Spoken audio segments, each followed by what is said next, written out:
Oh shit, okay, ready? Yeah. I'm going next. Hi everyone, welcome to Zelda Speedruns. Hope everyone's having a nice Sunday so far.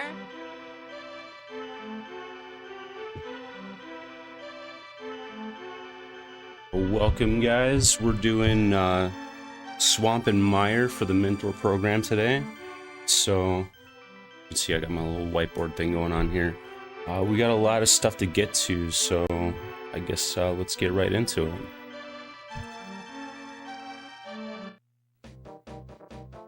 So, we're going to be starting from, if you want to load the preset, it's Swamp Palace Outside Ice because we've just finished Cold Stare. So I've got my save state set up with, I've got my half magic, I've got my powder, and this is kind of where a lot of the shopping and routes diverge, because some of you collected your ether and ice rod in Thieves Town after you activated the flute. Some of you are getting gold sword and silver arrows. So there are basically 3 groups that we're going to split into at this point for different routes. So if you were getting your gold sword and silver arrows, most likely you've already collected your ether and ice rod. You don't have to worry about that. If you are skipping gold sword and silver arrows, doing tempered Ganon, at this point you probably need to collect your ether and ice rod before going into swamp. So you would do that at this point. So you would mirror to Light World. And we'll get our flute out and go to 1. At this point you'll collect your ether. Once you've done that, go to 8, collect your ice rod. It's worth noting here that you need to have at least 1 bomb in your inventory. If you don't, just go straight to swamp. Make sure you have a bomb leaving swamp and collect it after.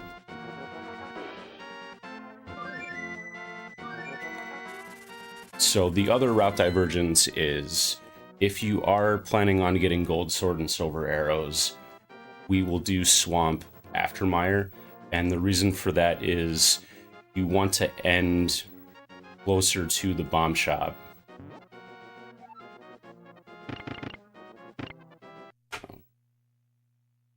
Hold on, I crashed my game.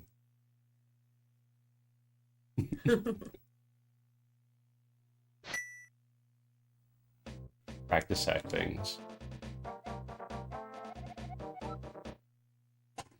So what ends up happening is, when you've finished Mire and then you do swamp after, you're going to be outside of swamp then, and you'll just go up here to the bomb shop in the Dark World and collect your super bomb and walk it over to the pyramid and get your gold sword and silver arrows. So for beginner level purposes, I'm going to demonstrate going through Mire first.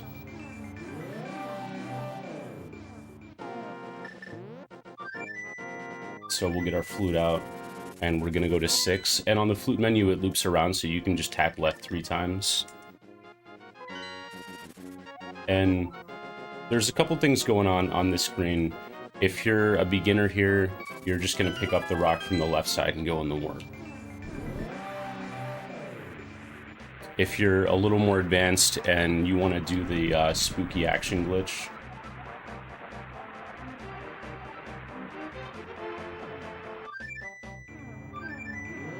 reset that screen real quick and I'll get it set up properly.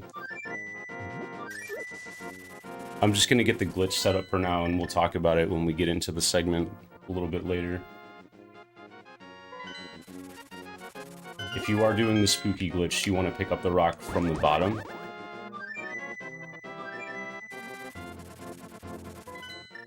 And I'll show you this a little bit slower just so you have an idea of what's going on. The bird exiting the screen is going to set your altitude value in the game, and this game only has 1 slot reserved for altitude value.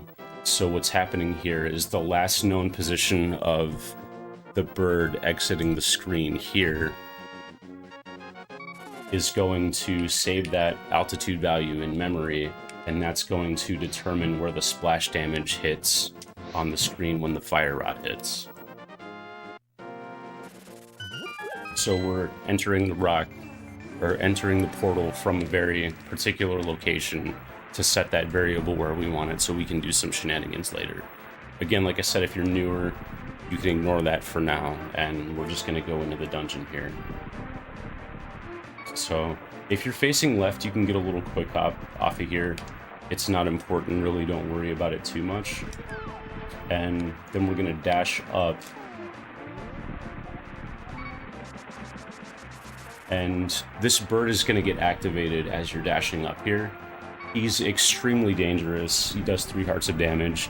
And a lot of things hit for a lot of damage in Mire, and we really want to try to mitigate any damage in this segment as much as possible. And what we're looking to do is get into here above this water. And if you kind of like miss a little bit and have a hard time getting in here, there's a good chance you can get hit by this bird. Very bad time. So if you're a little bit newer, I recommend dashing up a few extra tiles here and then just walk down, and you can get in easily. The bird will be gone at this point. And then at this point, we'll switch to our ether and open the dungeon. What I like to do too, if you're a little bit tighter with your dash cancels, is when you get to here, you can use your menu to ether and cancel with a right input, and then you should be able to get through pretty cleanly if your movement is good. But if there's any chance that you can get hit by the bird at all, just take your time with it, don't take the damage.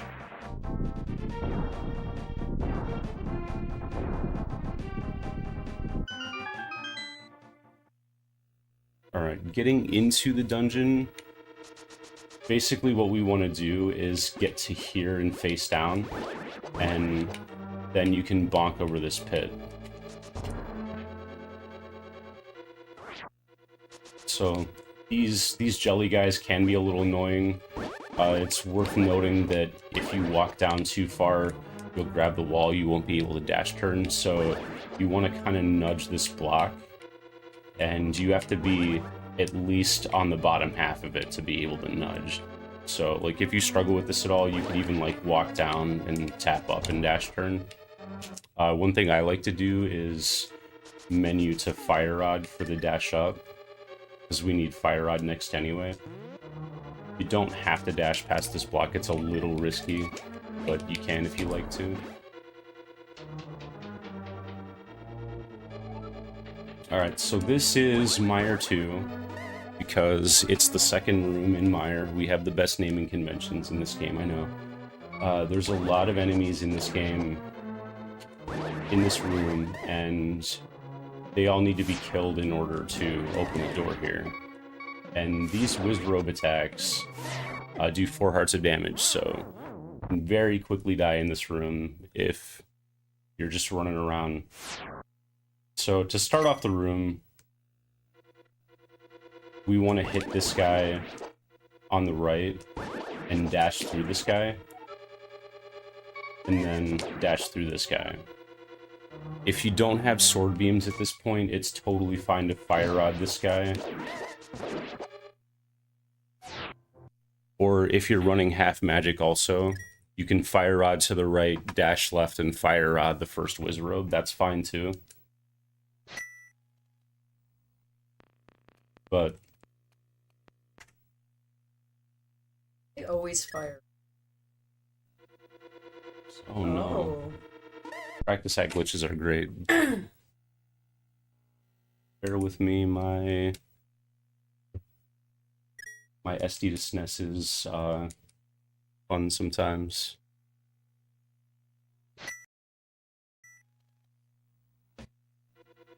So yeah, you can fire rod again. Basically, you want these 3 enemies to be dead by the time you're dashing up here. And then we're gonna get to this point. And if you want to do one of the faster Mire 2 clears, you can walk up here, and if you have sword beams, this guy will die if you're facing up. I like to face to the left, and you want to be below this enemy so that the fire rod damage misses him and this Wizrobe dies. And then you can walk up here and sword beam the last Wizrobe. That's gonna be the second fastest way of doing this room, and if you struggle with it, don't worry about it too much. I have put many hours into learning this room, and I still struggle to do the optimal route consistently, so it's all about doing the easiest movement that you can consistently do, because it's just not going to be worth it to struggle to do something that you have a hard time with. So at least try to dash up here and kill this guy and fire rod to the right. If you're a little bit slow, you'll miss him like this. And now we have to worry about the BMO statue coming around. These guys will spawn out, and this guy will be up first. Make sure you dodge the attack there. And don't try to get this guy through the rail. You can't do it. You can get them through the rails this way, so that's fine, but I see a lot of people try to do that. It doesn't work. So, however you clear the room, I guess I'll show it to you in real time for the more advanced players that want to see it.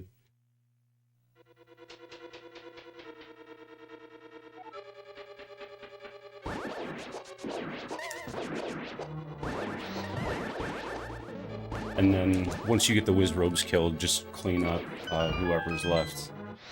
Alright, so going into the main hub room, you can refill your health with this anti-fairy if you have magic powder. This is super useful. And then you're gonna dash up here. Avoid this spark if you use slower movement, and go up the stairs here and through the door. Otherwise, you're just gonna dash left, cancel up here, and dash up. Now here, this is a little more advanced thing to watch for, but this fire snake is here, so this path is clear. Generally, you're just always gonna dash through this one here, and if the fire snake is there, you take damage. It's not a huge deal, it's just the RNG. So, at this point, we need to collect a key, and we're just always going to get this one no matter what. Now, in this room also, later on, when we come up through this door, we'll be collecting the spike key, and this is going to do 3 hearts of damage to you. If you don't want to do this, it's perfectly fine. Just what you would do is, at this point, you can go through this door and collect the key here.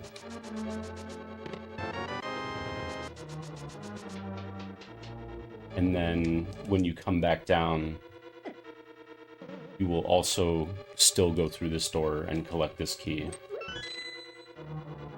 And we'll talk about that later when we get back around the loop. And we're just going to come back down through here. Back in the main hub room again, we want to watch the fire snake, because he's either going to go up and then bounce back down and be out of the way, or he's going to bounce this way and be directly in the path. No, it's not that it's faster than... the key on the bridge is a little bit slower, but it saves you 3 hearts of damage, so if that's something you're concerned about, then you can take the bridge key. It's a little easier. So, for now, entering this room, we're just going to go down the stairs and pay attention to what the fire snake does. If he's slow like this, I'm just going to walk behind, and Once you've passed this rail, it's safe to dash. And then we're just gonna dash down here and open the key door. If you get the good RNG and the fire snake is not in your way, see if I can actually get the good RNG. Yeah, here we go. Then you can dash immediately. And one thing to keep in mind if you do this is this Medusa will be shooting at where you're standing right now. So if you just turn down and dash, you're gonna get hit by the fireball because it's on this trajectory here. You're gonna run right into it. So if you get the fast cycle, you're gonna want to just step up into this corner to dodge the fireball. Alright, so in this room, we need to collect the key from the jelly and hit this switch and go through the door. But we can do it a little more efficiently. You want to do just a neutral dash from the door, because if you step onto the conveyor, you'll start moving. So just do a neutral dash from the door. Once you get to about here, you can cancel with a down left and slash the jelly towards the door, and this will cause the key to bounce exactly where you want it. And then you can hit the switch and walk through the door. It's worth noting, though, that if you have sword beams, your sword attack is a little bit wider. You'll have to move down farther to not hit the switch. It's actually a little bit slower to hit the jelly and the switch at the same time. If you do, not a big deal, but just something to be aware of. Right, neutral dash means not holding a direction. You're just standing in the doorway and you dash from there.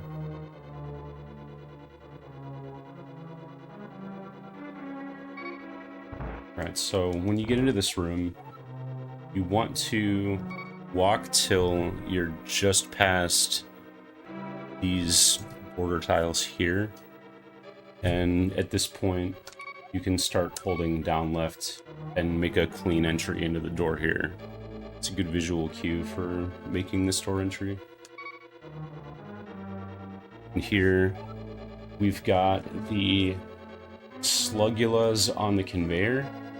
This room can be very bad because sometimes the slug will be right here like this and moving in this direction, and he will drop a bomb right in front of him, and the bomb will be moving this direction on the conveyor.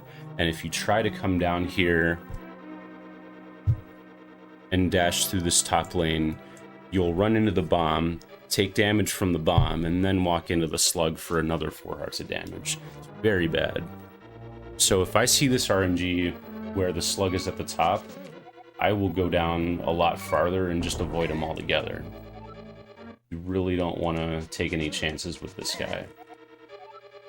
Now, I'm happy we got this RNG because I get to show you. When you come up here, you want to path towards this pot and collect the full magic. You always want to have full magic when you exit this room. But if the jelly happens to be in your way, you can just fire rod this guy. You're collecting full magic anyway. No, my game crashed.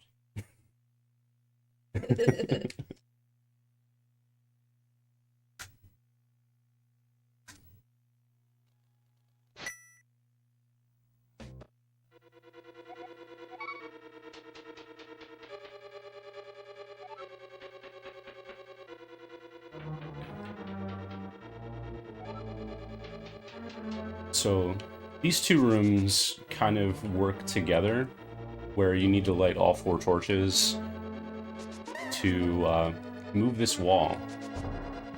So if you're in the English version, this will say something like relevant to help you solve the puzzle. It's not practice without practice at crashing, truly. The problem is there's these wizrobes in the way, and they spawn at kind of the most inconvenient time.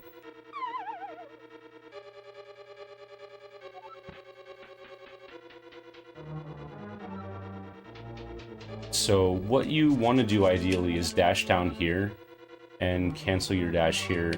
And I have to show you this in slow motion because the thing about these blocks is they are sprites now, but when you push it,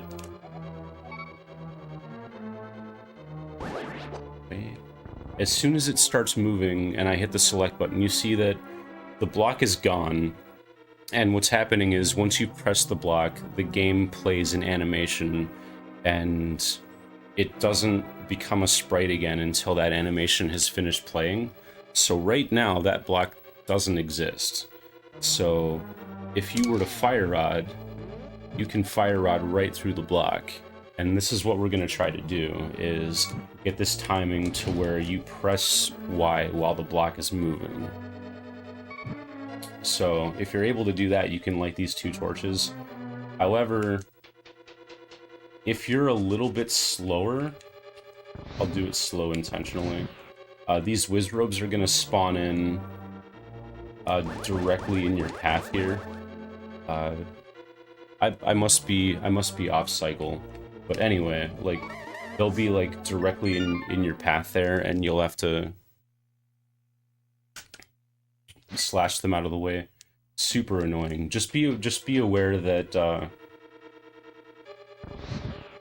when you exit this room, there could potentially be a Wizrobe right there that you have to kill, and you don't want to walk into him. When you get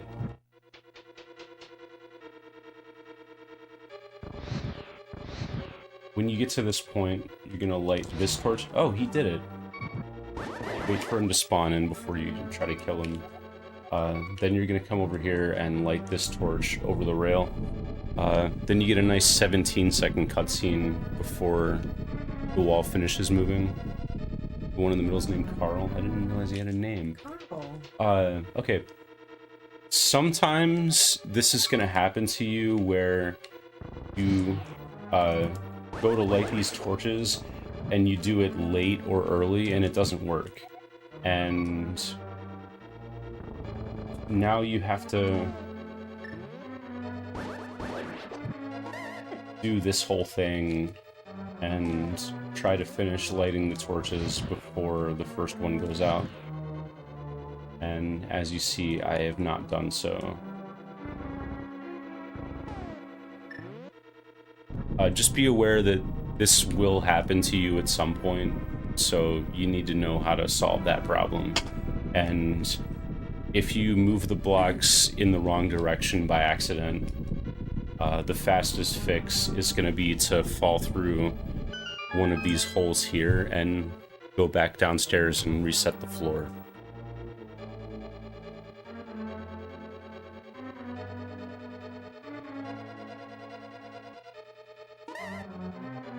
But anyway, once you've gotten the wall open, however you happen to do it, you're going to dash into this hole, and this is where we will collect our big key.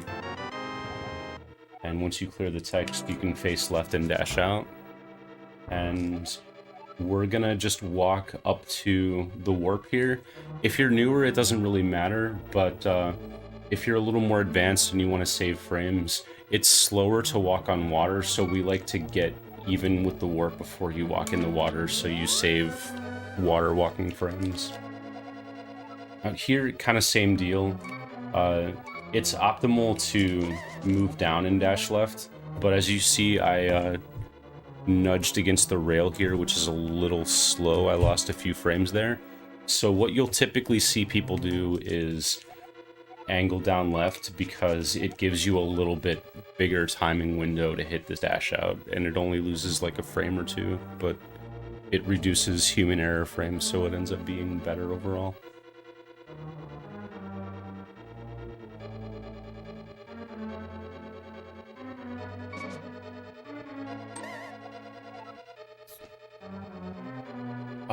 That's definitely gonna be a time it yourself moment.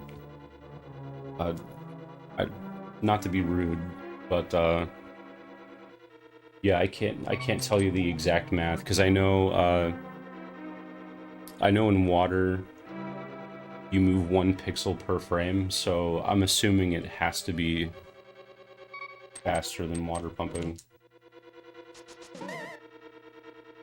So, this room, don't try to collect the Sandy Fairy. There's better options.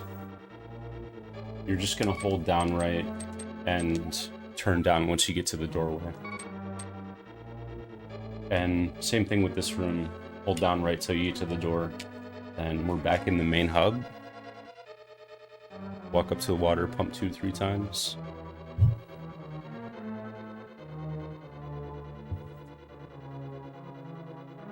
Be like Coin Chaser. He's pretty good at this game. Alright, and then we need to get to the bottom right doorway of this room safely. Oh, 1.25, that's fun. I forgot about the 2 pixel movement. So basically we want to go down these stairs and dash down here, but this little guy here is going to be in the way. It's super annoying. So we use this particular movement to make sure we're safe here. Hold down right until you get past this barrier. And then at this point, I'm more than halfway past, so I can just hold down and I'll nudge directly into this position. You want to be touching the wall. That's super important. Because if you're off the wall at all, you'll hit this spark. And the other small detail is you need to delay your dash until you're past the end of this wall. Otherwise, if you dash any sooner than that, this guy, as he is coming around, will be in your way. You're gonna get there too early. So you gotta get him, you gotta give him just a little time to get around this corner here. It's worth mentioning that it's possible to collect the Sandy Fairy again if you're down on health at this point, but there's a better option, so I highly recommend skipping it.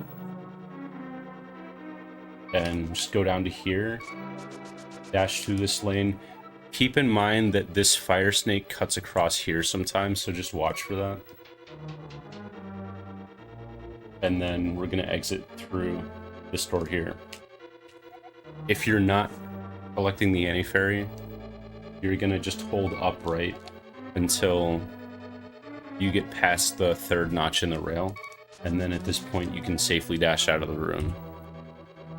If you do plan to collect the Annie Fairy, however, just walk right until you get to the edge of the stairs here and use your powder. It should work every time. It's worth mentioning too that if you ever plan to collect an Annie Fairy in your run, you should practice it beforehand, because the movement can be very particular in some cases, and you don't want to get in a situation where you really need the health, but you don't know the movement to get it.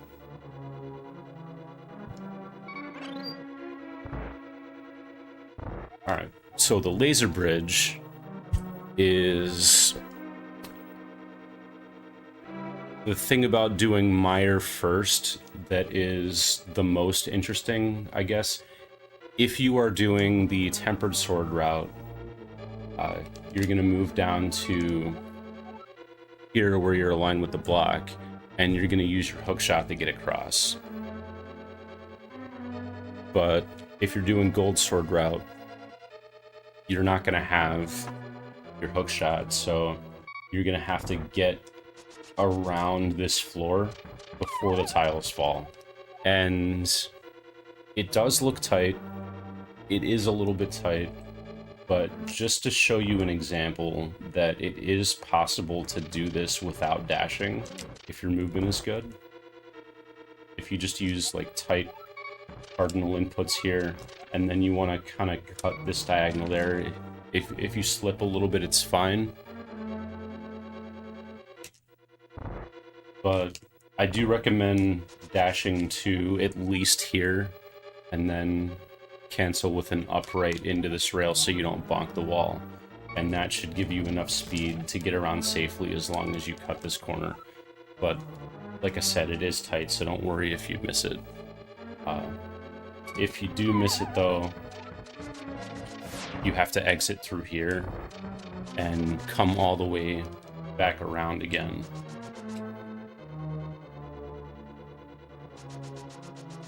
So that's worth mentioning. And another thing too is you might try to dash here and find that your dash is getting canceled. We need to talk about pit state. If you are dashing along the edge of a pit and press any direction at all, it'll cancel your dash. So if your dash gets canceled and you're not sure why, that's what happened.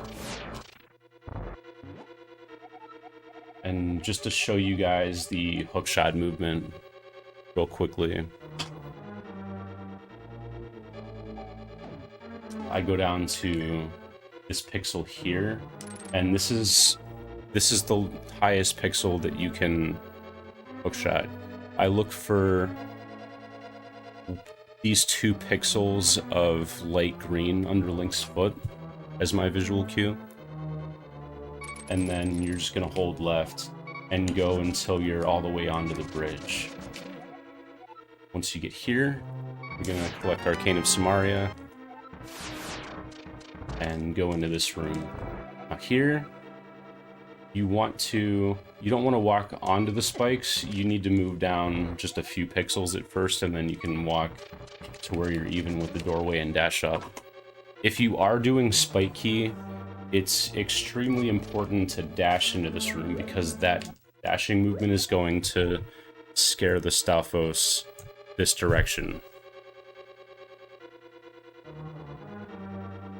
And if you're doing spike key, you can hold right in this doorway.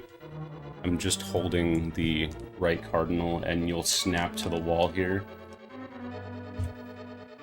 And then you'll pick up this pot, step on the switch, and then get to the chest here, collect the key, and walk up.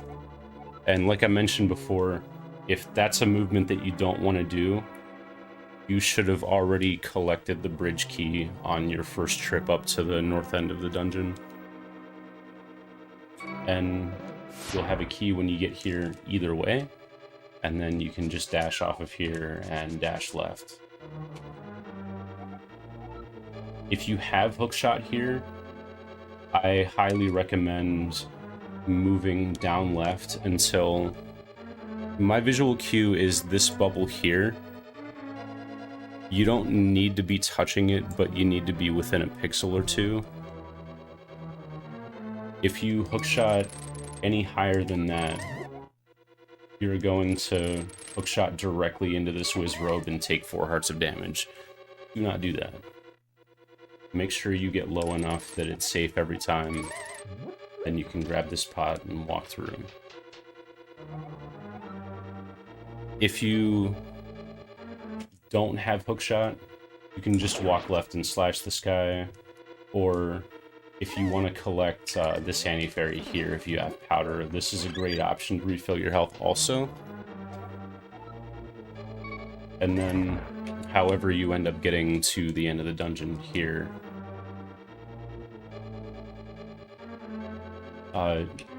if you don't have half magic, you need to have at least half of a magic bar when going down to the basement here.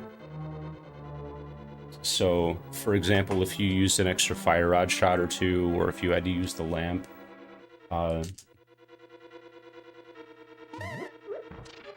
it's super important to know that there's a full magic refill here.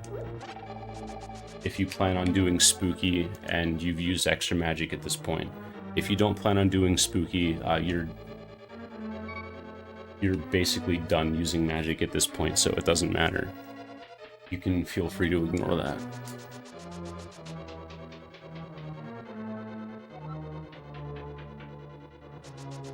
You just need to have enough magic to use the cane once. We're gonna place a block there and exit this door. So there's a couple different things you can do. If you're newer, you can face left and bonk, and that'll bait the fireballs out of the way. for long enough for you to come over here and place this block, and then you can dodge them again and walk out. But let's say, for example, that you know, this room got messed up and you're down here and the door's closed. You can place a block, and if you're standing at the bottom, you can just toss it up there and it'll open the door. That's super useful to know. Now we have to talk about the spooky setup. So at this point, if you want to do the spooky glitch, it's important that you haven't used your magic powder yet. Or if you have to use powder with dash dust. That's also an option because the dash dust will preserve your spooky variable. I think Sean was mentioning that in the chat at some point. But same idea, if you're newer and you want an easier movement, you can bonk this wall. And then come down here and lift the pot. And the way I think about it is you need to lift the pot and throw it, and then do your dash dust and press Y. So it's 3 A presses and a Y press. So it's A, Y. And as long as there's still dash dust on screen while you're placing the block, you will preserve your spooky altitude. It's 16 frames, quarter of a second, so it's not the freest, but 16 frames is plenty, don't worry. And then you need to make sure that you, I like to nudge this Medusa so you stay out of the way of the block here for the dash out.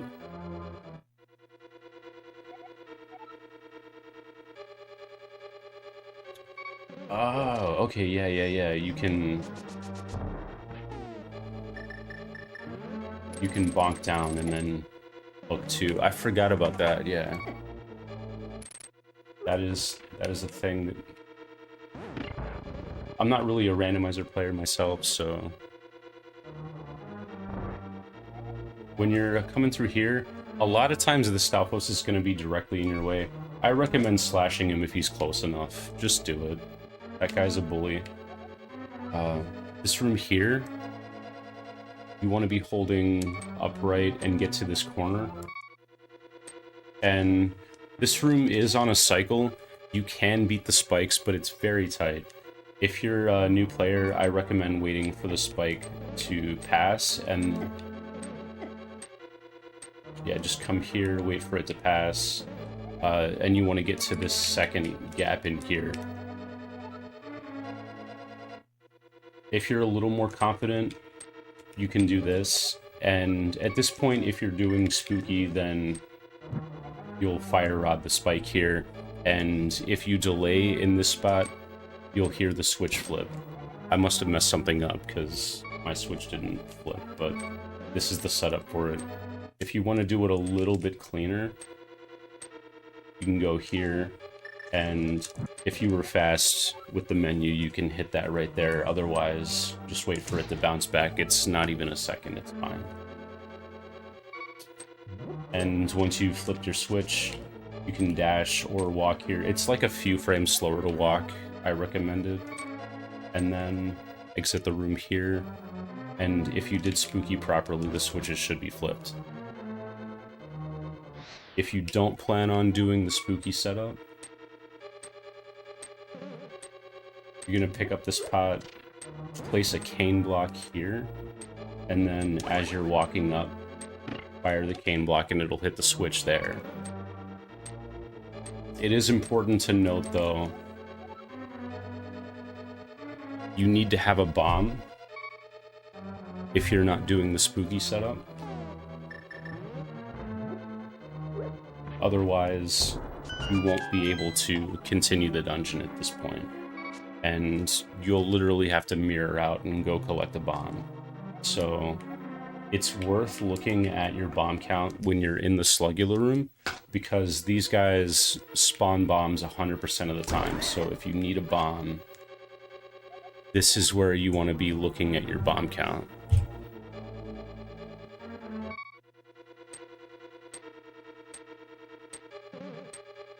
Okay, so however you end up doing this... Oh, also, if you want to get fancy with it, you can item dash. That's a super fun strat.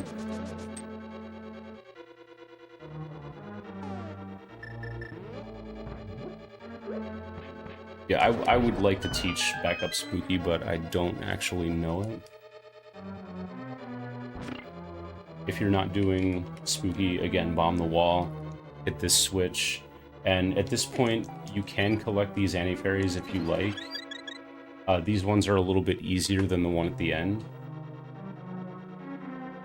And then you'll dash all the way up to the top, throw the pot at the switch, and then come down here and go through the door.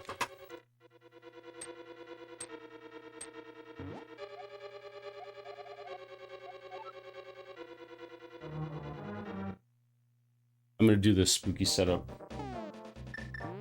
real quick just so you can actually see what it looks like for the second room. So if it's not working in your practice hack, you literally need to go back to this screen again and pick up the rock from the bottom, and that will fix the variable in your practice hack memory, and then you can go back to your practice menu and go to Spooky Action 2 and it should work. So when you get here, the movement that I find easiest is to hold up left and slash, and then when you get to even with this line, then you can walk left and fire rod. So in real time, it'll look like that. And the switches will go down, you can walk out. Now, for the spooky setup, there's a couple different ways to do this room. You'll see a lot of people go under the torch. It's pretty tight.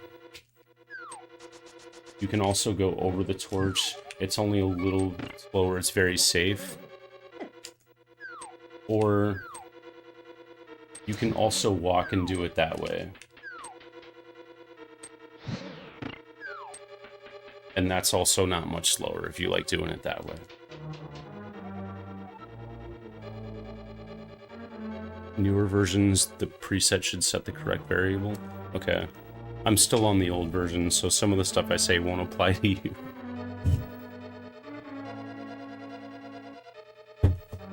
Back in my day, we had to set it up manually.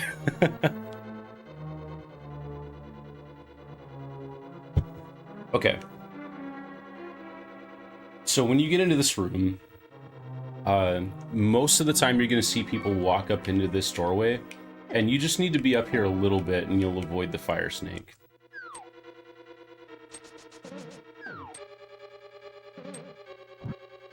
Make my save state here. Just tap up a little bit. Don't worry about entering the stairs. You're not going to enter the stairs. And then once this guy passes, you can walk over here. Or you'll see people like dash. And what you're looking to do is when you get to this corner, you want to be like below where the anti-fairy bounces.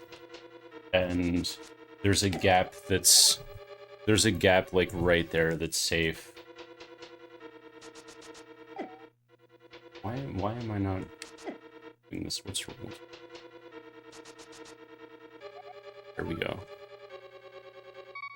I remembered how to play the video game. You're gonna just hard nudge this left wall and you can get through there. I've seen newer players go all the way around the loop. This is fine. And another thing that you can do is this is one that you're going to want to practice. If you're doing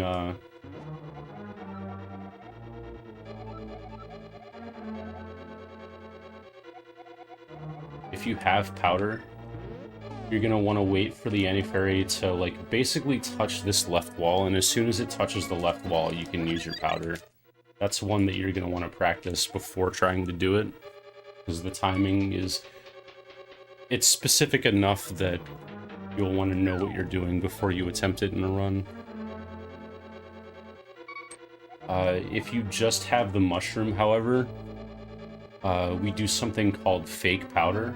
And if you have not seen that before, this is the first instance in the game where it becomes useful.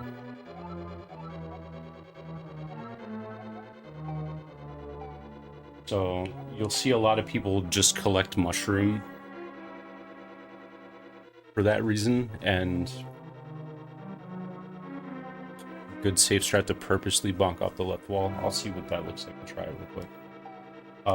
Yeah, so if you just have mushroom, you want to use all of your magic and switch to Cane of Samaria.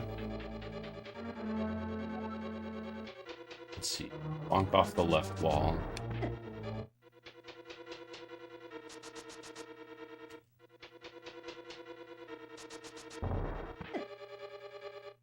Okay, hold up. Got it, that works. That's gonna be faster than going around. About 20 menties with powder or fairy in a bottle. Yeah, this works really well, like if you powder right there, collecting the anti-fairy before going into Vitreous is gonna be something that you do for a long time. I highly recommend. If you are skipping powder though and you're on the sub 90 track and you want to fake powder, I super recommend getting mushroom all the way to like 125, 126 even, because it can save your run.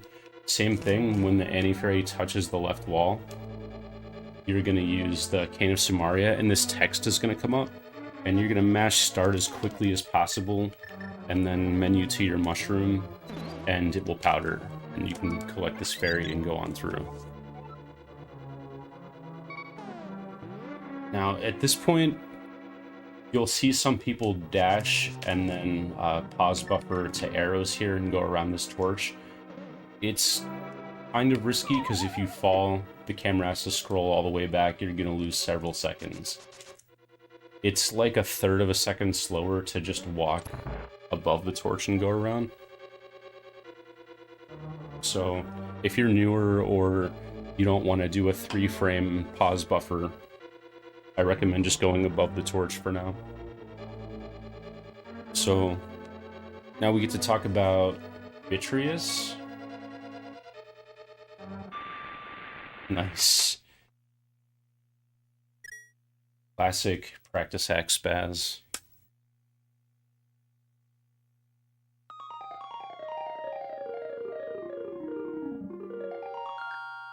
Fake mirror works like real mirror. Do not recommend.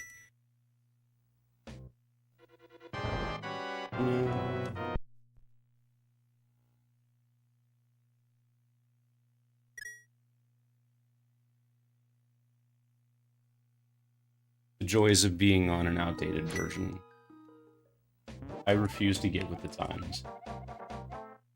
All right. Okay, well, while Moogle's getting with the times, I'll chime in here just to say he's almost at the 1 hour mark, but not quite. I like to give the mentors that reminder when they're close to the halfway point. Also, sometimes it's a little confusing in chat. If you guys are talking about an advanced strategy, we need to keep in mind that we have people who have never gotten to this room or this dungeon yet. So out of the program, there are 12 people who have never completed a speedrun before. So if you're saying something that's maybe targeted at a sub 90 level or better, if you could maybe just note that, hey, this is an advanced technique that I'm responding to. That could help with some confusion with some of our newcomers. So thank you guys so much. I do appreciate you guys helping to answer those questions. And Moogle, you're doing a great job balancing the wide variety of skill levels. So go ahead. And huge shout out to chat. You guys are holding it down. Okay. So, highly recommend having full health here. These eyeballs do 4 hearts of damage. If you're newer here, what we're trying to do is we're trying to kill all of these eyeballs before the main eyeball comes out of the goop and chases us around. Every several seconds, he's going to do a lightning attack that also does 2 hearts of damage. And this goop here does 1 heart of damage to you continuously, so don't stand in it. And these eyeballs will just come down a few at a time and kind of like come at you. They'll like target you and keep going that direction and then retract. And they take either 2 sword spins or 3 arrows each. And I don't know how many slashes, but it's a lot. And then once you've killed all the eyeballs, this guy takes 8 arrows to kill. We typically look to kill him with arrows. However, really cool safe tech you can do, if you're touching this wall, you're perfectly safe here. If you're facing the wrong direction, you're gonna have to do a dash turn to stay on the wall. But something that you can do if you're newer is pop the sword out immediately and... oh dear god. Come over here and touch the wall, and then I like to line up with this spot here, and that's gonna give you a good angle on your sword to knock these eyeballs down and just like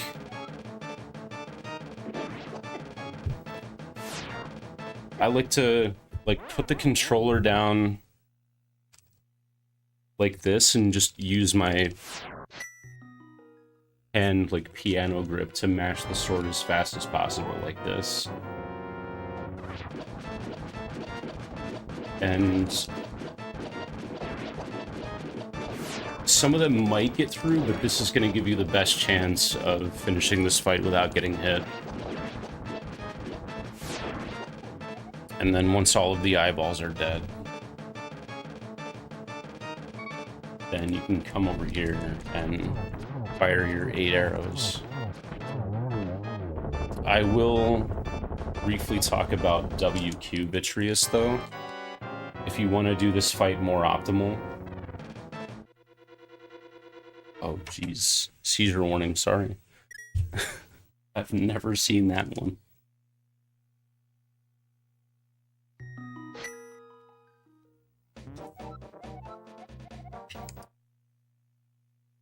I'll briefly just walk through, and there's a command in Helposaur for WQ Vidi that you can look at more closely for a full tutorial, but I will go over what we're doing here. So you want to walk onto this blob here and hold the sword out to the left, and then you need to walk far enough left that this eyeball going down, you don't want to get hit by it. So I'm gonna go to here, and one of these eyeballs randomly will start coming down at you. So, like I said, you need to be far enough left to avoid any RNG. And what you're gonna do at this point is walk up here, and you'll notice that you take damage, and you're gonna use the iframes. Oh, my practice hack doesn't ever spaz out this badly. I'm so sorry.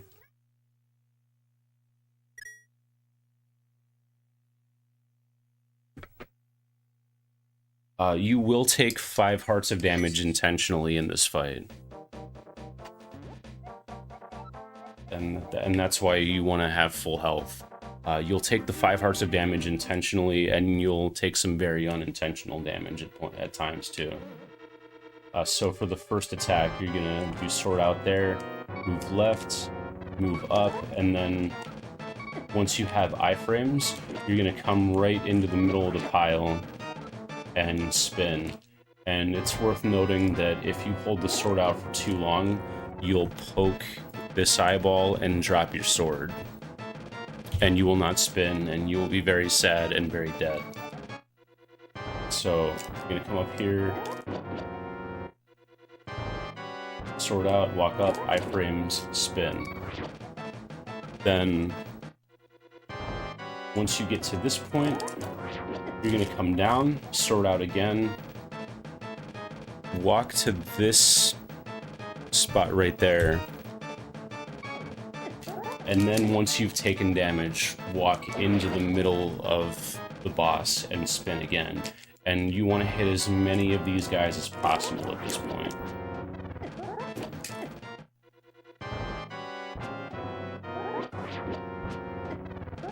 So like that. You want to be in the middle, but you also want to make sure that all the guys on the left die. That you need to hit them with 2 spins to kill them. So you want to be like center left. So all the ones on the left die. And then at this point, you want to do the sword out again and take iframes from here with the sword facing away from them and walk into the last, whichever ones are remaining. Now, if there are any left at this point, they usually will have been hit by a spin, and they'll need 1 or 2 arrows to be killed. But the one on the top right, I didn't touch it at all, so it's going to need the full 3 arrows to be killed. Accidental save and quit. Yeah, you can do it on 5 hearts total, but that's a very advanced strat. So, once more in real time, iframe, spin, and then you can arrow the last 2 guys, or you can hit them with the sword. Just be very conscious of your health, because you don't want to take any more damage than you need to. And then you're just going to do 8 arrows to finish this guy off and collect your heart container.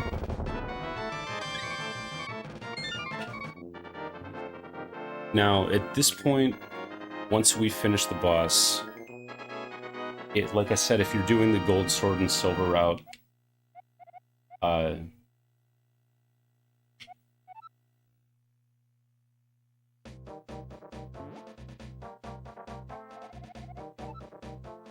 outside mine.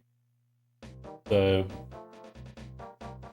practice hack menu options are going to be a little bit wonky for you if you're doing gold and silvers, because they're set up for these 2 dungeons to be swapped.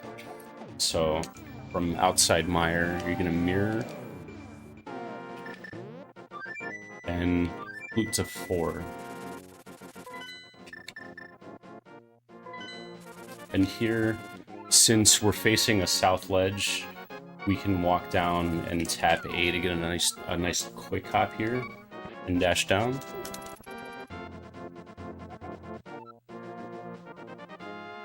I guess I should ask if you guys had any questions about Vitreous at all before we move on.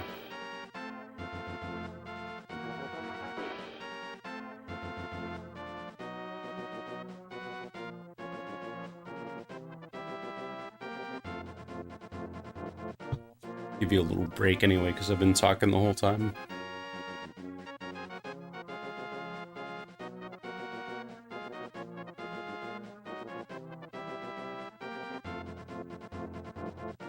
And once you get on this screen, you're going to walk below this corner and dash turn along the slope.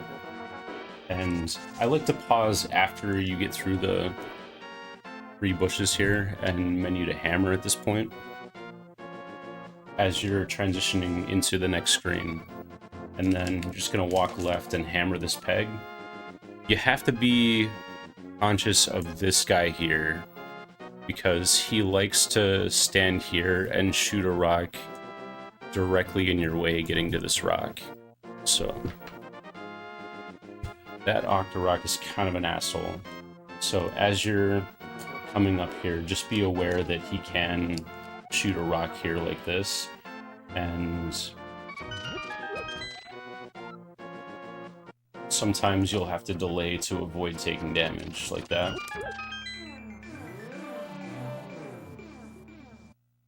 And we're just gonna get to Dark World like that. If you are more advanced, it's worth knowing that if you kill that guy, it will reduce lag frames on the next screen, and it ends up being faster overall. And you want to pick up this rock and You want to pick up this rock and go under it and enter the warp from the left side, and you'll get what's called a quick warp. And if you're not familiar with quick warps yet, the way it works is horizontally, every 8 pixels it repeats. There are 6 pixels of slow warp and then 2 consecutive pixels of quick warp, where it plays the warp animation 34 frames faster. So it ends up being a little more optimal to walk all the way around to the left side and get the quick warp, and it'll save you a few frames. Yeah, unfortunately, we don't have Elpasaur available.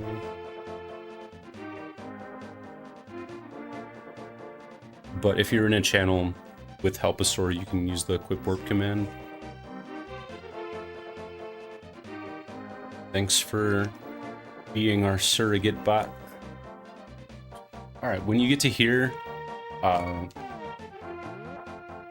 for you advanced players, you'll sometimes see people hammer dash this. Don't do it. It saves a few frames, and the human error frames make it not worth it. I do not recommend. You're gonna want to hammer this peg, and what we want to do is swim past here. However, this rock here is a little deceptive about its actual position. So there's a very distinct grid system of 16 pixel tiles in this game, and you need to be fully in this grass tile to not nudge this rock. And what I've seen a lot, and this used to happen to me because I didn't know this, if you're not all the way over, you'll get stuck on this rock, and I've seen people like swim to the right and accidentally transition the screen. Don't do that. Make sure you're all the way in the grass before you dash down, and then swim down so you avoid the rock. This will make the screen so much more consistent for you. And then you just want to dash down. Also keep in mind, either one of these bombers can knock you out of your dash. You can also get a skull rock here. So just because you're out of the water doesn't mean you're home free. You can still get destroyed on the screen. Just be prepared for anything at this point. When you're here, you want to move over to this dash lane. So we're just going to step over one tile and dash turn. Now we really want to be paying attention to this guy as we're coming down, because a lot of times he likes to throw a spear this direction while we're trying to get into the swamp. So we're just gonna pay attention to this guy. One thing to note is if you're swinging your sword while a spear is coming, you'll take damage. And that's why this guy is particularly annoying. So it's worth it to just take the extra half a second to block the spear with your shield. I'll try to show you an example. If I can stop bonking the thing. It's worth it to just wait for the spear. And then slash the guy after. And then at this point you're going to go up the right side, and if you're not going for quick warp, you can mirror directly in front of this doorway, because it's going to save you movement by warping as close to the doorway as possible.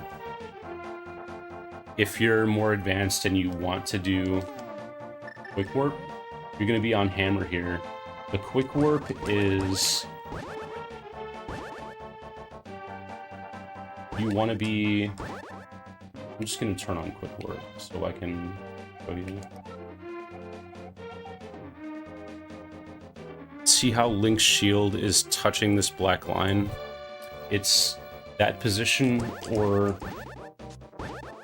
one to the left, you can see there's 1 pixel of light tiles there. And if you are gonna quick warp, you want to go about to here, where there's 3 of these things, and don't go any higher than this, really. You can, but it's kind of greedy. But if you're going for quick warp, I recommend being even with this thing, and then as you're getting to here, I like to press up left as I'm menuing and then take the quick warp there. Yeah, it's not free, but if you're going for sub 90, it's worth practicing at least. You should at least put it into your practice routine when you're working on this segment. But I don't super recommend it in runs until after you're sub 90. For most people, you're just gonna warp in front of this door and walk right in. Now, remember the thing that I told you about blocks not being blocks while they're moving? We get to do this really cool thing in the Japanese version where the mirror cancels certain animations. And since we're not in a dungeon, we can cancel the animation of the block moving by mashing the crap out of Y as this block is moving. So what is happening here is we have canceled the animation of the block push, so it never arrives at its destination. So we're just gonna hold up and mash Y and go through the door. So now we have to hold a switch on the right, and this anti-fairy is annoying. It's worth noting too here, if you have net and bottle, this is the only anti-fairy in the segment. What you want to do is see how it bounces up here eventually. What I recommend doing is dash up through the middle, pull the switch, and then as you're walking down, here is where I would menu to powder, and then as the anti-fairy is touching this wall, fire off your powder from right about here and you'll get it. But again, you'll want to practice, or I'm sorry, not powder, net. Stand here and use your net as it comes up towards you if you want to collect the anti-fairy. Or, yeah, you know what I'm saying. Words are hard. Powder it here, and then you can collect it. If you're not collecting the fairy, you're going to want to dash up there and pull the switch just the same. And then there's a couple things that you can do here because the anti-fairy is going to be in your way at some point no matter what. The thing that I like to do is dash down to there and then just walk the rest of the way. Or what you can do is bonk this intentionally, and then it's safe to dash down the right side. If you're new, I would do that way. And then dash down through here and go out the door.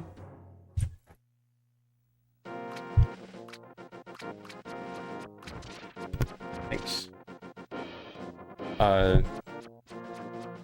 For you guys going for sub 90, I still don't recommend going for the quick warp on this screen when you come back.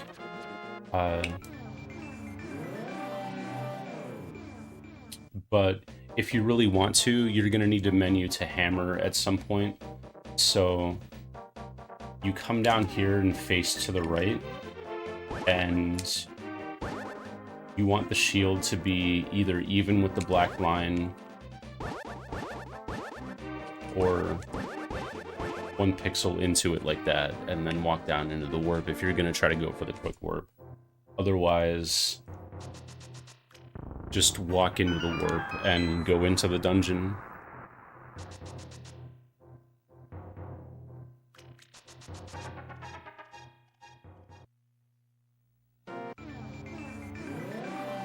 Yeah, the quick warps are... It's only a difference of 2 seconds in this segment, and as we mentioned before, if you're doing the tempered sword route, you're getting your ether and ice rod in this segment, so it ends up being like a 9-minute segment. So a difference of 2 seconds is really not that much at all. But once we get into the dungeon, we're going to swim until we get to the edge of this rail, and then start moving up left to the ladder. And you're gonna have to deal with this spike, and you're also gonna have to deal with these tektites that kind of like congregate in your general direction-ish. And so like whenever the spike gets out of your way, you can dash up through, and you have to kill all of these enemies to spawn the chest. I'm on the wrong reset. This has already been cleared.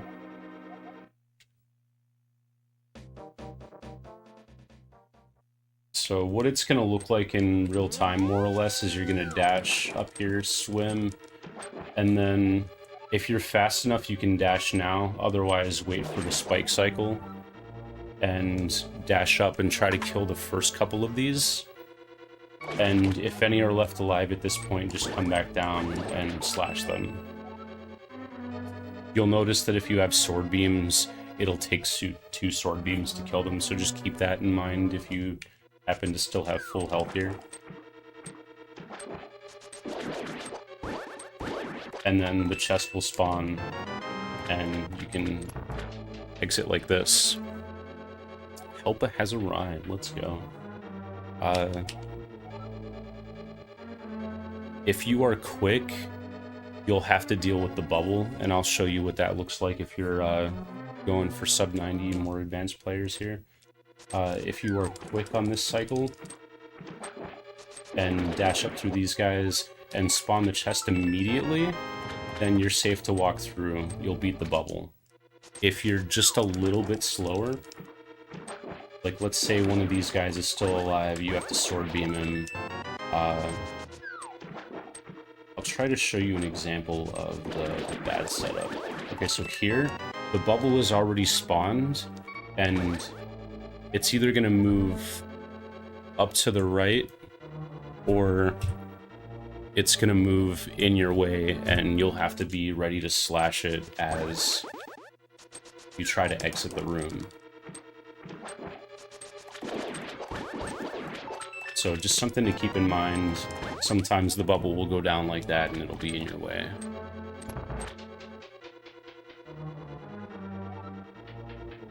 So this room here, for the most part, basically what you're going to want to do is move a tile to the right and dash along these pots. And we're going to stop here and collect this key. It's worth noting here too that you can throw this pot at the tektite if he's hanging out in like this area. Super useful to be able to throw the pot at the tektite so he can't block the exit here.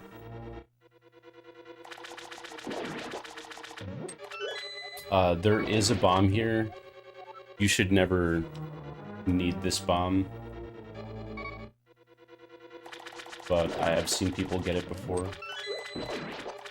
So basically we're just going to collect the key and exit the room here is what we're trying to do. This room, players of all levels should be able to do the exact same movement here. You're just always going to hold down left until you get past this block, and then you're going to step down half a tile so that you're in line with this rail here, and then dash to the left. If you do this exact movement forever, this jelly will never be a problem. And then just nudge upright and go into this little hallway here. How many bombs should you have at this point? That depends on your shopping route. So, like I mentioned earlier, for example, if you're doing the Tempered Sword route, if you did not have any bombs leaving Ice Palace, you weren't able to get your Ice Rod yet. So, you want to have 2 bombs leaving Swamp. So in that case, I should correct myself and say yes, that you should collect the bomb in the previous room next to the key, because you'll need that bomb and another bomb that we collect at the end of Swamp. So you'll have 2 bombs leaving Swamp, and then you can go get your Ice Rod, and you'll still have a backup bomb in case you fail Spooky. It's very, very important to always have a backup bomb in Mire in case your Spooky glitch fails, because if you don't have a bomb, you'll have to restart the dungeon. It's a super bad time. Oh, on that note, I meant to mention too,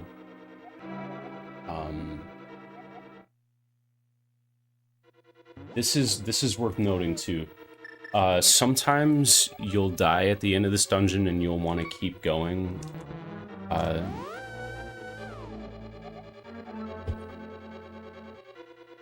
It's worth it to not reset your speedruns as a new player. Even if you die in Vitreous, it's going to cost you a couple minutes. It's worth it to not reset your speedruns, I promise. If that happens, there's a better way to get back to the end of the dungeon. It's going to save you some time.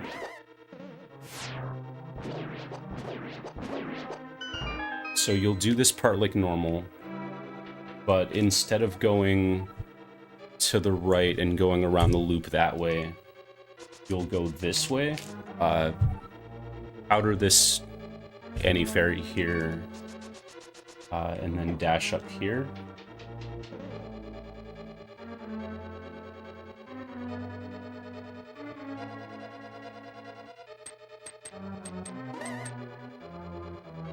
And then we're gonna go in this big key door and go on the warp. You can also powder the Sandy Fairy here if you like.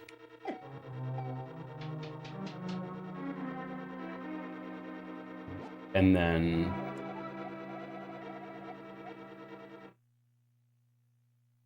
when you get to this screen, because you've died, the switches have reset. So normally you would flip the switch in here. It's already set. You don't have to do that again. It doesn't look correct because I loaded the preset, but if you died, the orange pegs will be down. So something very important to keep in mind if you would like to continue the dungeon after you died.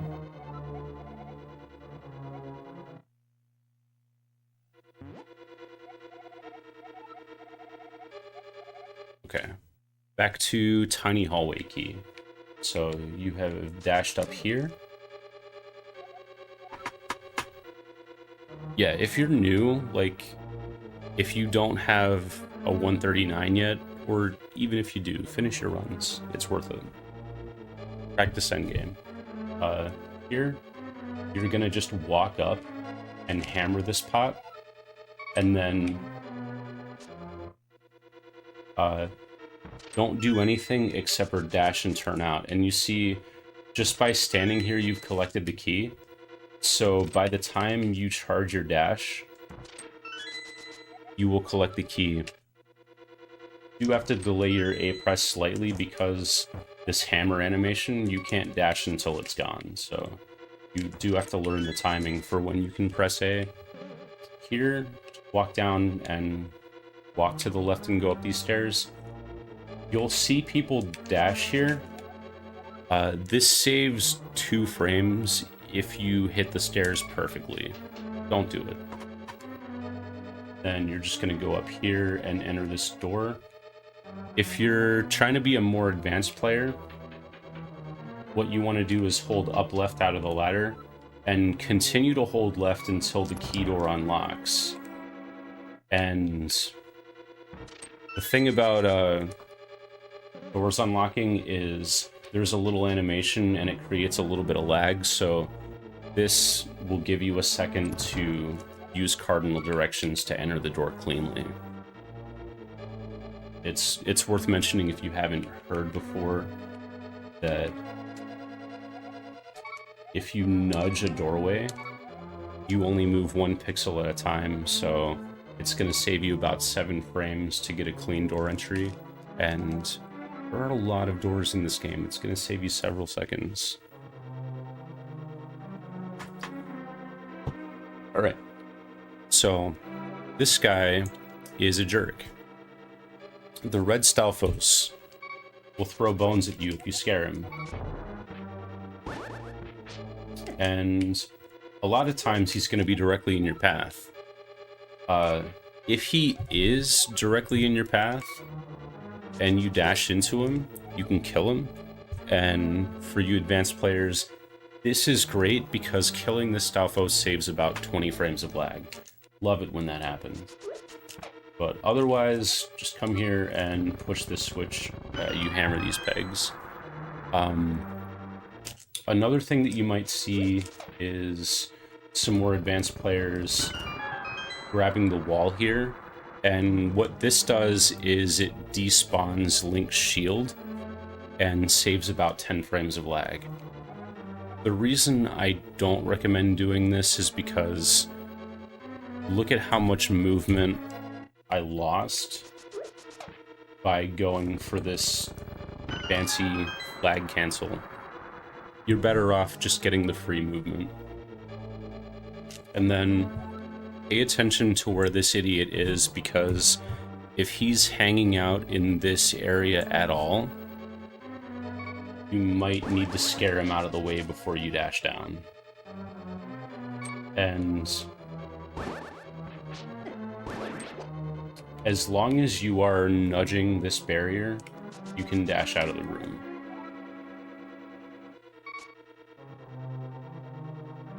Alright, so here, super basic room.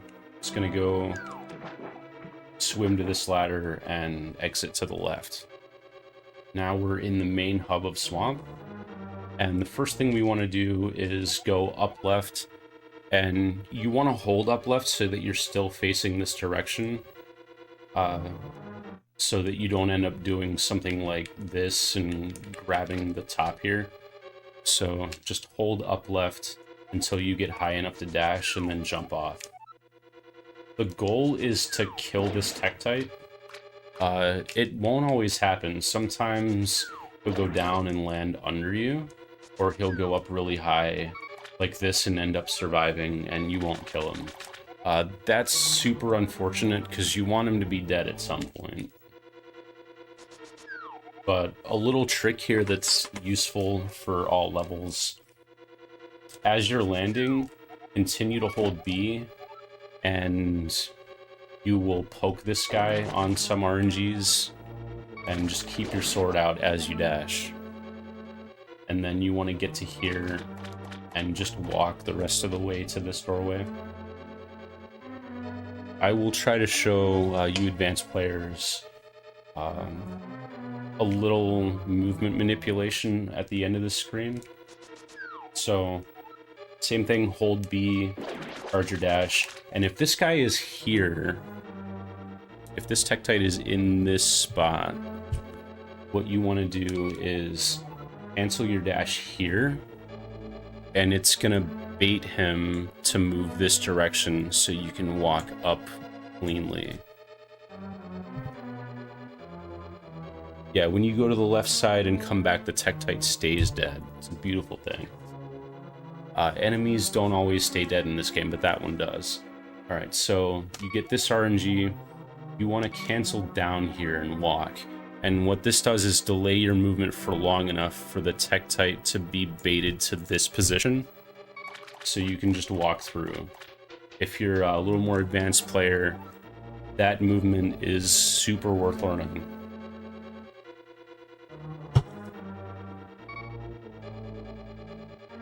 Alright, this screen, everyone is going to do it exactly the same way. You're going to dash to here, and then cancel your dash and slash this jelly. And once you get to this point, you can just pick up this pot. There's a free heart in it, by the way. I love that. And then, same thing as the other tiny hallway. Go down these stairs, move up to the doorway, and dash into it. And then this is just literally the same room again. Now, when you get to here, a lot of times the fire snake is going to be hanging out in this area. And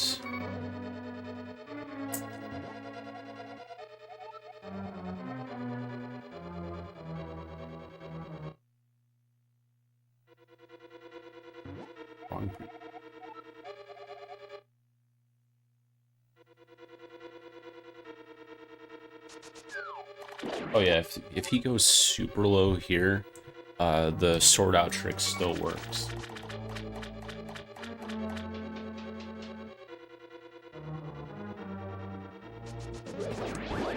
That's what that looks like in real time. Okay, so the fire snake is hanging out down there. His position is going to be preserved through the transition, so when you come back, that fire bar is still there. A lot of times he's hanging out in this area, and the damage is unavoidable. Sorry to say, but that RNG just sucks. That damage is unavoidable. For advanced players, one really cool movement that took me a long time to learn was if you diagonal out of this door, this wall is perfectly aligned with the stairs. You'll get a clean movement every time. If this guy happens to be in your way, you can kill him. Fantastic. He'll stay dead. Love that, because you have to go back through this screen later, and that guy is annoying. At this point, you want to walk up here, go all the way to the top, and you face right and dash out of the room. Now, you notice that, like, if you're really tight to the wall, I guess you don't get hit by the fireball. Okay. Never mind, we're gonna ignore that. You just go up to the top and dash out. Alright, so yeah, this guy's hanging out here. The damage is unavoidable. It sucks, but it happens. And then we're gonna dash out. The other thing, too, is sometimes the fire snake will be hanging out in this area. Try to just be conscious of that and not dash into it. I know it can be hard to react to, but just keep in mind that it can block the doorway. If this Tektite is still alive, it's not a problem. We're going to deal with him now. So what you want to do is walk to the right, and when you get here, you'll tap A to quick hop off of the ledge. Or if you want to do an easier movement, it's fine to dash off. Oh yeah, that's right. That's what I was trying to figure out. If you're not at the top, this fireball can hit you. Yeah, like that. If you're like in exactly the right spot below, that fireball can hit you. So it's important to touch this pot before you turn.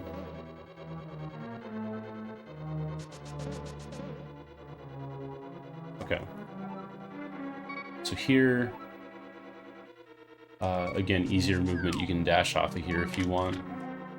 This Tektite, if it's still alive, is going to be baited to this direction. So by dashing low here, or by being lower in the water, you have more time to dash through him. But if you want to be extra safe, you can move down a little bit and dash up. That's fine too. And then you'll have to kill this guy before you enter the door here. Otherwise, if this guy is dead, you know, it makes the screen a little bit easier. You don't have to deal with trying to beat the Tektite, but like I said, you can move down if you're worried about it.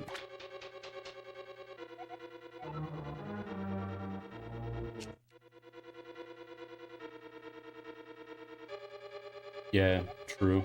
If you just go to this tile, you won't have to worry about it anyway. This is a good safety movement because you only have to move a few pixels over to get it. Okay. Avoid that guy. You saw I dashed up a few pixels higher to kill this guy because he was like hanging out tucked up here. If you want to dash a little out of your way to kill that guy, that's perfectly fine. This screen, this jelly is a jerk. He's a huge jerk. So what we want to do is come up here and slash this switch through the wall. This guy can be like anywhere in here, and he's super annoying.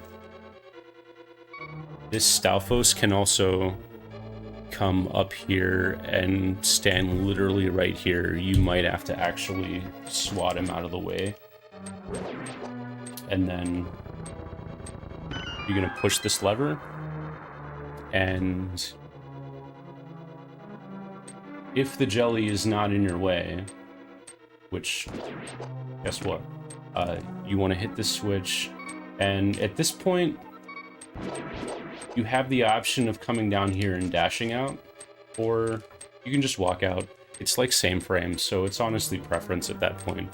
But make sure the blue pegs are up. You gotta hit this switch on your way out.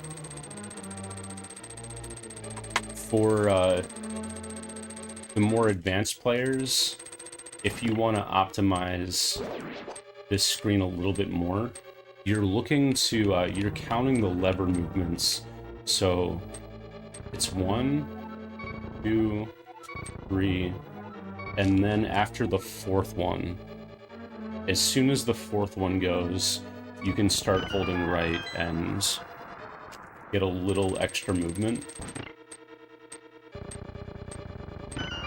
Don't be greedy with it. It's not worth it, I promise. Like that. Going too early is super bad.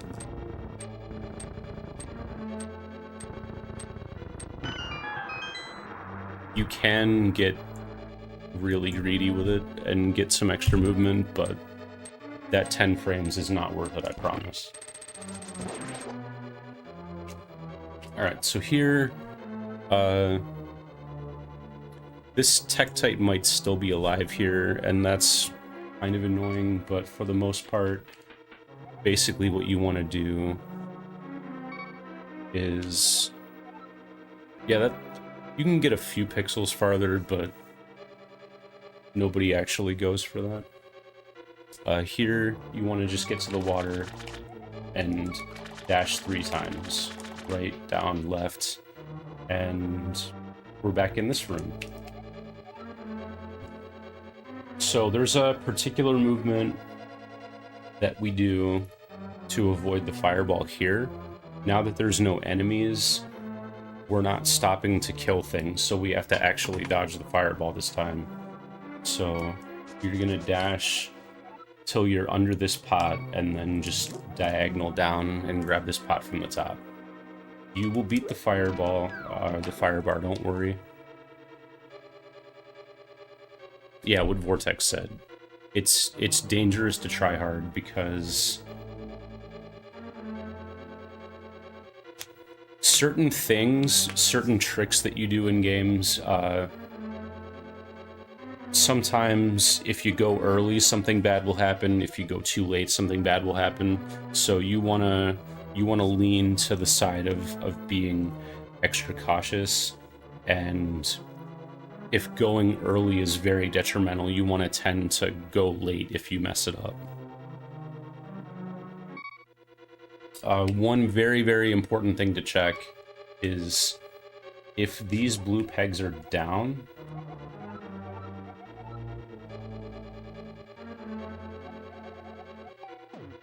if these blue pegs are down, go through this door and flip the switch. And then come back around.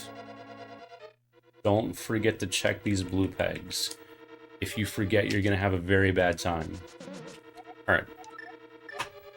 Back to the route. We're gonna go here, move down, grab the pot. Don't worry about the fire snake, you'll beat him. Jump in the water and swim to the stairs here. If you're looking to optimize your movement a little more, when you get halfway between these blocks, I like to be centered on this line here. You want to start holding down left, and you'll swim cleanly into the stairs if you time it right. Oh yeah, you can also just walk this. If you don't feel like worrying about your dash cancels, walking is just fine. But when you get to here, down left,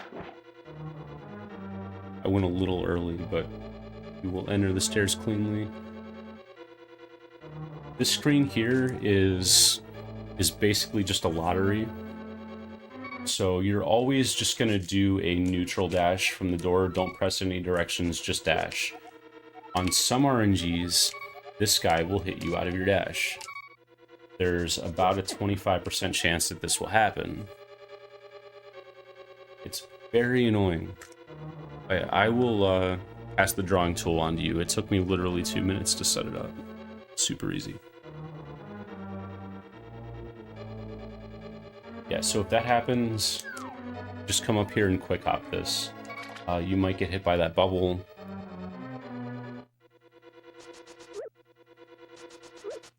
Yeah, because on some RNGs, this fire snake can wreck your day. Just neutral dash this and hope you get lucky. And when you get down here, we're just gonna walk and push this block left, push this block up, and dash up to here. You don't have to dash if you don't like this dash cancel, because like this is kind of a tight dash cancel. However, there are a few tricks to the movement here. You can hold up, and this is something that you'll do a lot more as you get more advanced at this game. You want to generally be holding the direction that you're dashing and roll to a diagonal. And if you're, again, a little more advanced player, you can cut this movement early and push this block up from the right side and get some free movement to the left as it pushes. And that'll be important on the next screen as well. Also, these diagonal staircases don't cause door lag, so you can just hold your diagonal all the way until you're even with the door. Now we've got sociable fire bar. If you're down health at all, I used to collect these hearts a lot, and then just come up to the right side and make sure you wait for the fire bar to pass.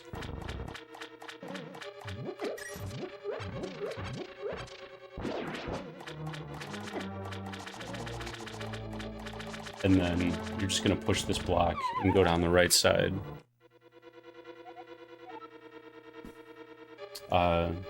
So if you're trying to do more advanced movement and skip the fire bar, you want to hold right out of this transition and push the block from as high as possible.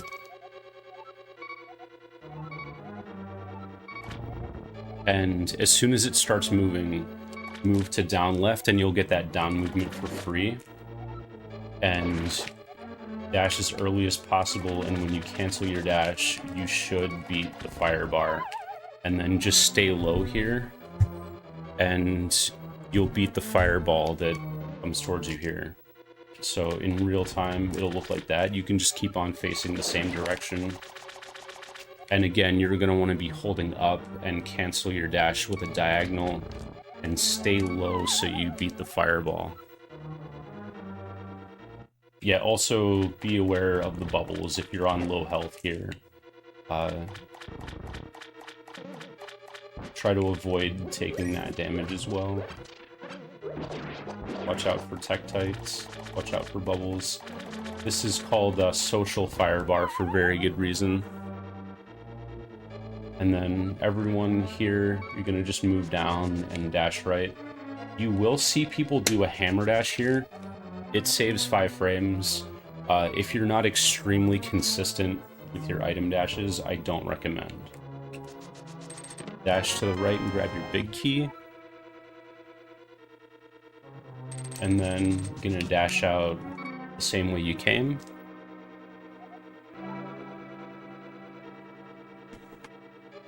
FMG says hold left and dash.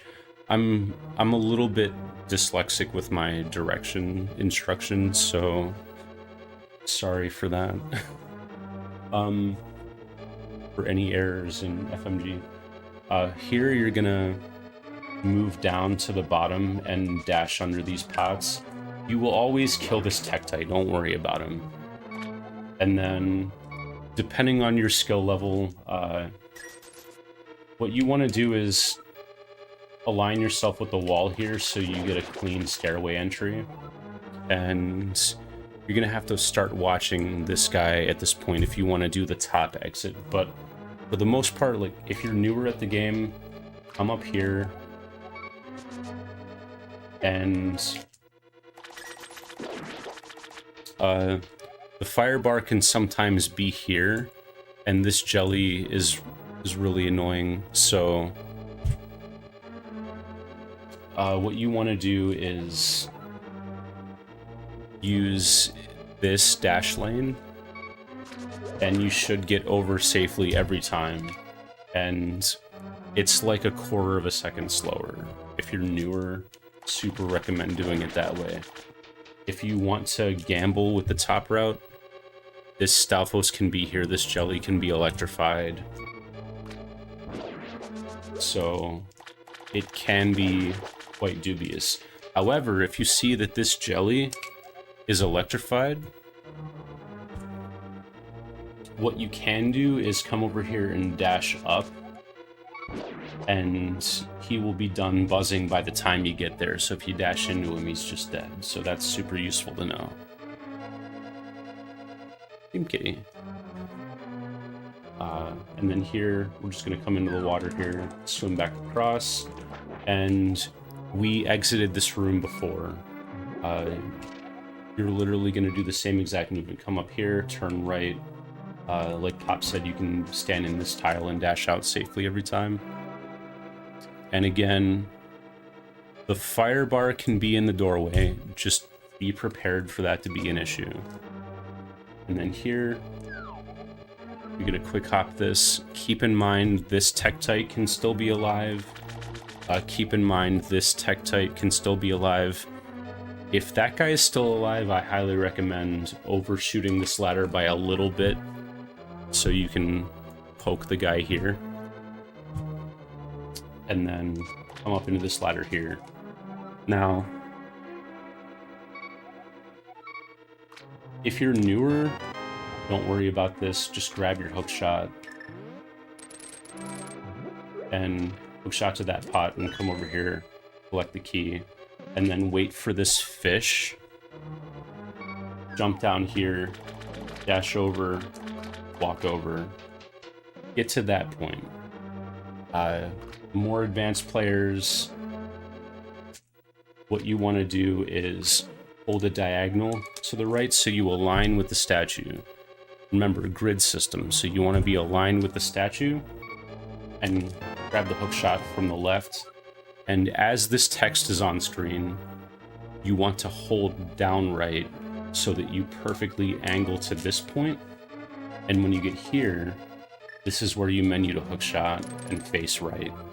And this puts you on the perfect pixel that you need to be to hook shot to this pot a little bit faster. Now, if you don't see a bubble here, sometimes it can be safe to jump down and go like this and dash down. It's not necessary to do that. It took me a long time to learn how to do this screen. I didn't know how to do this screen properly until I already had a 128, so if you still struggle with it, do not worry. It's not that much slower to just go here and walk around. Now, at this point, what you want to do is hook shot this chest, come over here beside this chest and hookshot this pot. You can do it early, don't be too greedy, but you can do it earlier than you think. Alright, and we'll do the newer player movement here first. Hookshot to this pot, push the statue. You can just pick up the pot and push the statue into place. Then you want to dash here, and I recommend canceling this dash and picking up the arrows from the left side, and then if the fire snake isn't in your way, then you can dash up and exit this doorway. There's a lot going on that side of the room. If you take damage, it is fine. For you more advanced players, it's worth noting, it took me forever to learn this too. This is called hook dash screen.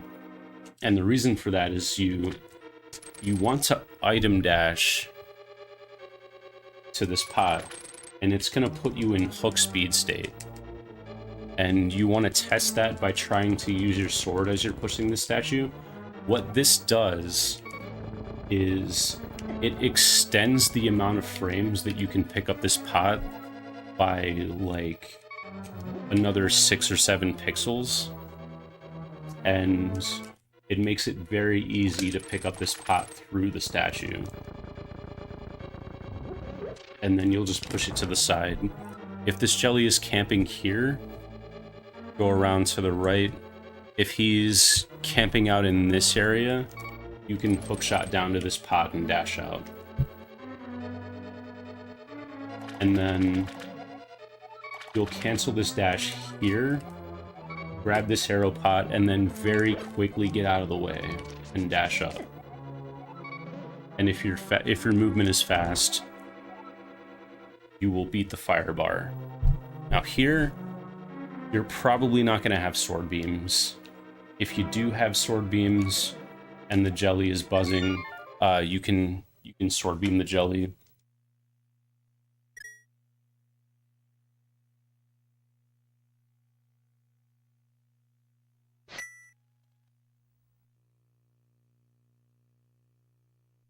Okay.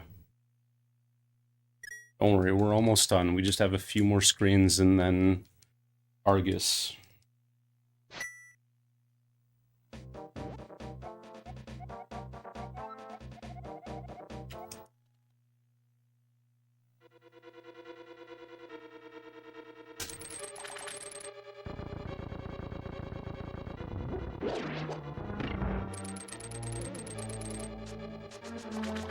Grab our arrows, dash out. If you have sword beams, you can sword beam that guy. If you do not, you'll want to slash twice, and as soon as you hit the wall, you can dash out. And this goes for anybody. You just slash twice. As soon as you hit the wall, it'll be safe to dash out.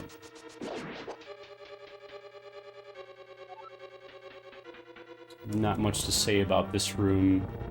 Just push the lever, go down the stairs. You can choose to dash out if you like, but it's not really that much faster.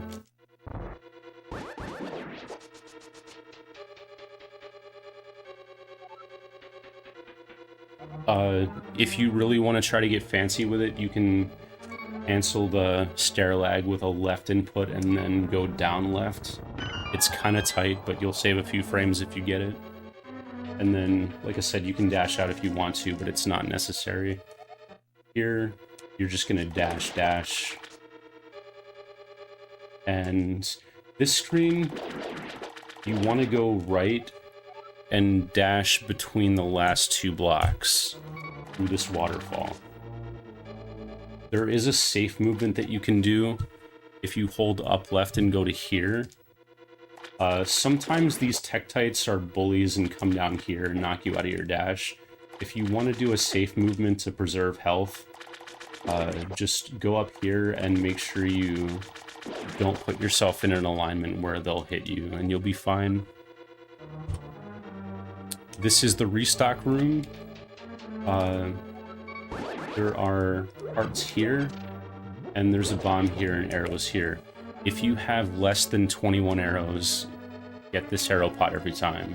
If you have less than 2 bombs and you still need ice rod, you're still going to mire. Make sure you have 2 bombs, unless you're really confident with your glitches and your inventory route. Recommend having 2 bombs here. This screen, cancel your dash here and walk out of the door. If you want to get real fancy with it, if you are 1 or 2 pixels left, you can dash out of the room. So what we like to do is do a diagonal down left and dash. So once you get control of Link, you can diagonal down into a dash, and it saves like 20 to 25 frames. It's not a super big deal. Oh, yeah. Okay, sorry about that. Go over that. You have the hookshot out anyway, so the hookshot has a 25% chance to duplicate your heart pickups. So if you pick up the heart with a hookshot, you might get 2 hearts instead of 1. Yo, Zelda Dungeon, welcome in. Thank you so much for the raid. We're just finishing up the Swamp Palace tutorial for A Link to the Past mentor program.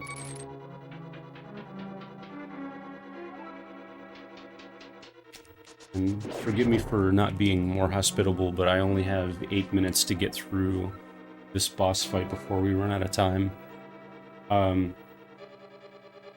Some of you may have ether at this point. It's worth mentioning that if you're really concerned about your health, you can use ether to kill these tektites. It's worth mentioning. Otherwise, you'll just swim to the right as quickly as possible. Sometimes you'll get bad RNG, and this tektite is usually going to be here, and you're usually going to take it at least 1 heart of damage on this screen. And then at this point, just avoid the tektites and get to the ladder here.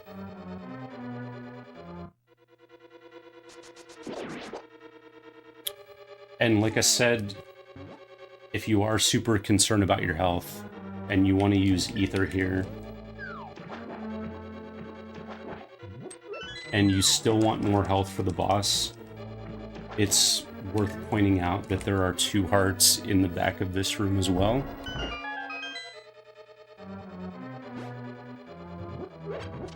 But again, this is only recommended if you've already used ether, because these tektites will be in your way otherwise, and you'll take damage coming out no matter what. This one, you just want to dash up into the boss room, and you should already be on hookshot at this point. So this is Argus. You have to remove these puffs from his body and they'll turn blue, and when they're blue you can slash them. And as soon as you've removed all of the puffs, he will go into phase 2, where he jumps off screen and slams the ground. And he will target your current position, so if you don't move, he'll land on you. Everything does 2 hearts of damage in this boss fight, so if you're low on health, be super careful. For the most part, all of you guys doing this fight, you're not going to do the advanced tech. The 0 cycle, just for clarification, is where you use hook dashes to kill the puffs quickly like this. You guys aren't going to be doing that. It's not worth going for until at least like 126 level. Don't worry about it.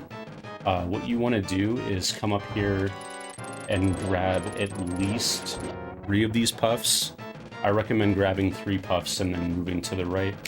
You'll notice that Argus has a walk pattern where he walks once, twice, 3 times, and then he releases all the puffs for a spin attack.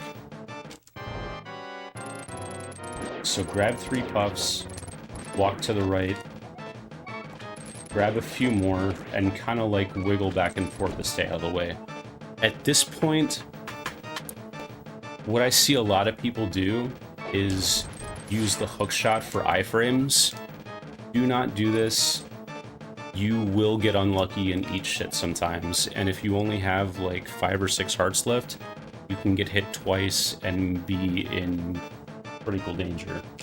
So what I want to see you guys do is get 1, 2, walk down, get a third one if you have time. If not, that's fine. Walk to the right. That's the second walk. It's going to be like this every time. And then at this point, when the puffs start spinning, get out of the way and start grabbing them from the top. Then he's going to walk towards you again. And at this point, you've collected all the puffs from the top. So you need to move around to the left side and start grabbing them again.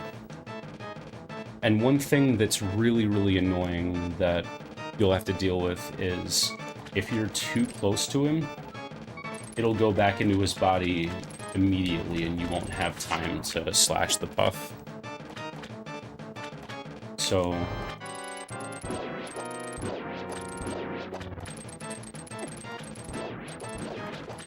I'll show you this once again just for clarification.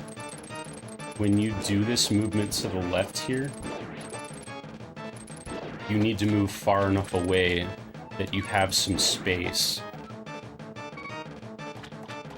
And then once you've cleared all the puffs, wait for him to jump off screen, charge your sword, and then move to the right of whatever position you were at when he left the screen. And he's going to land next to you. As soon as he touches the water, release your spin. And then, again, same thing, charge the sword as he goes off screen.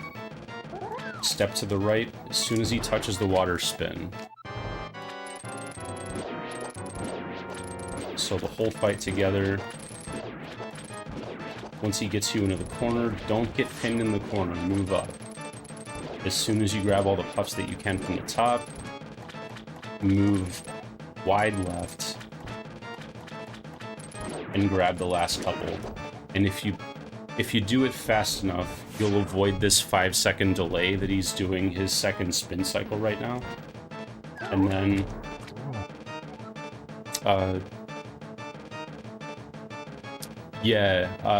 very, very, very important to let me get to the end of the fight again real quick.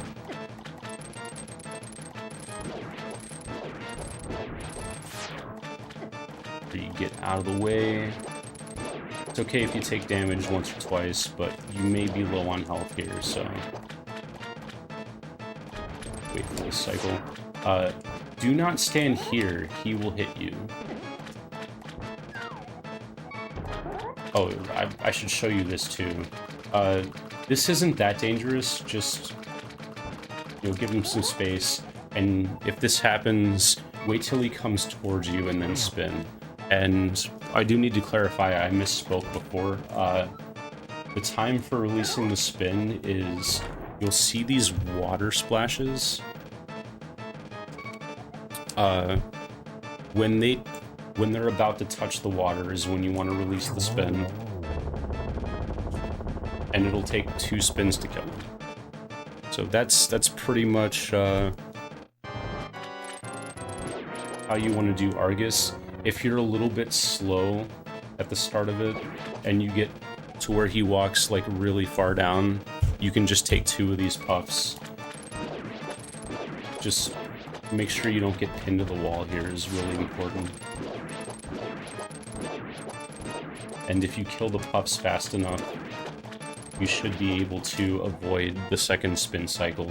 Make sure you get below him, move out of the way after he's off screen, wait for the water splashes, spin, charge your sword, repeat. Easy game. And I want to say I don't know for sure if we have time for questions at the end here. I kind of used up all of my time, but hopefully Pops can clarify on that if we have any additional time and if you guys want to ask any questions. Yeah, looking at the schedule, there's no one coming on this channel today anytime soon, so maybe 5 to 10 minutes of questions. Yeah, if you Yeah, guys go want me ahead. to clarify on something that I showed today, let me know. We have a little time.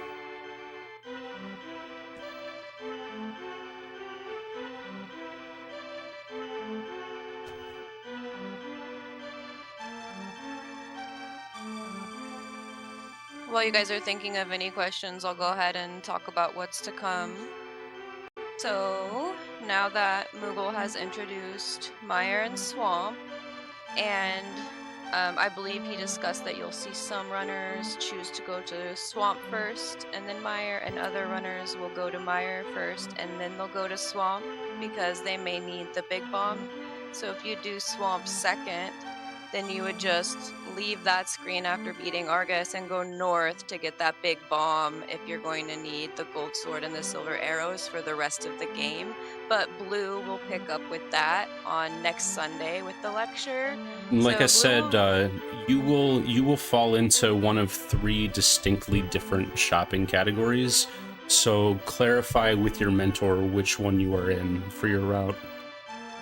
Yeah, for sure. And Blue will just be introducing the big bomb option and then showing the different ways of doing Turtle Rock, but he's only going to introduce one dungeon because now that we're getting towards the end, that should give the mentees more time to, practice some of these things. He's going to go through a brief boss review showing some different strategies, and then I'll check in with the mentees and see how it's going.